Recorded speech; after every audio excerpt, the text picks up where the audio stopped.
Salam jemaat Tuhan, jumpa lagi dalam acara Light of Revival. Pagi hari ini, mari kita belajar firman Tuhan dari Galatia pasal 1 ayat 14. Beginilah bunyi firman Tuhan. Dan di dalam agama Yahudi, aku jauh lebih maju dari banyak teman yang sebaya dengan aku di antara bangsaku.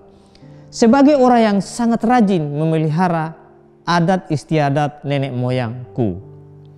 Saudara-saudara yang terkasih di dalam Yesus Kristus, dalam teks yang baru saja kita baca, ini merupakan sebuah pernyataan dari seorang Rasul Paulus. Rasul Paulus di dalam agamanya yang lama, yaitu agama Yahudi, dia merupakan orang yang sangat rajin, orang yang sangat taat, sangat tekun di dalam agamanya. Dia satu-satunya orang yang paling taat, yang paling baik di dalam agamanya. Dia menceritakan kalau dia adalah jauh lebih maju dari teman yang sebaya dengannya. Juga dia menceritakan dia sangat rajin memelihara adat istiadat nenek moyangnya. Nah saudara-saudara, jadi dari cerita ini kita boleh berkesimpulan bahwa Rasul Paulus ini adalah orang yang paling taat di dalam agama lamanya, yaitu agama Yahudi.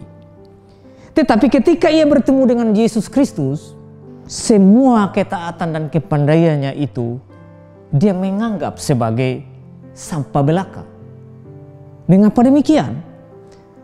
Di dalam Filipi 3 pasal 7 sampai 8 firman Tuhan berkata, "Tetapi apa yang dahulu merupakan keuntungan bagiku, sekarang kuanggap rugi karena Kristus.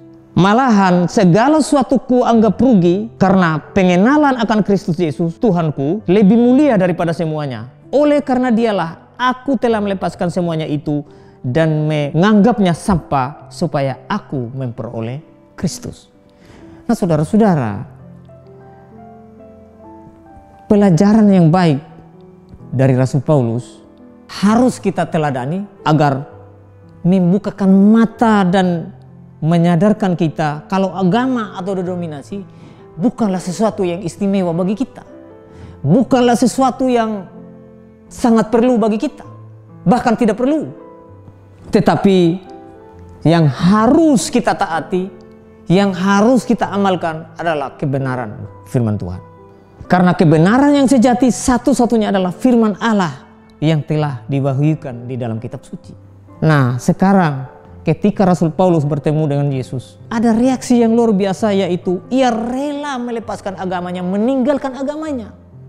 Meninggalkan kepercayaan yang dia anggap benar tetapi ternyata salah ketika dia bertemu dengan Yesus. Tapi kita hari ini, saudara-saudara, banyak orang Kristen hari ini tidak begitu, saudara. Walaupun di sana itu tidak ada kebenaran yang diberitakan, tidak ada Injil yang diberitakan, yang penting oh itu gereja saya, itu denominasi saya. Saya pikir saudara, mari kita berkaca pada kitab suci. Mari kita bercermin kepada firman Allah yang sejati.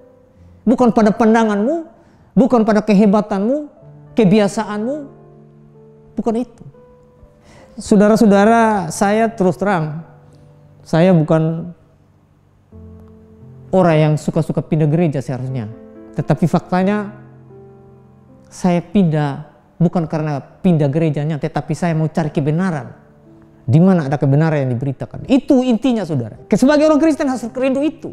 Tapi kita mari cari firman. Paulus saja, dia adalah orang yang paling taat di dalam agama Yahudi.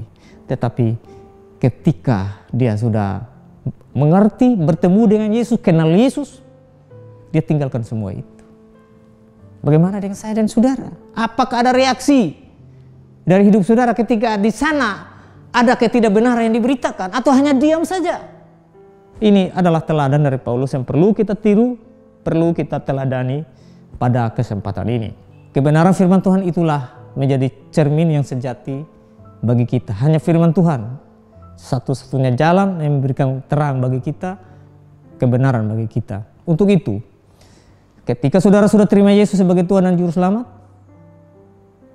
buktikanlah dengan belajar firman Tuhan secara baik dan benar.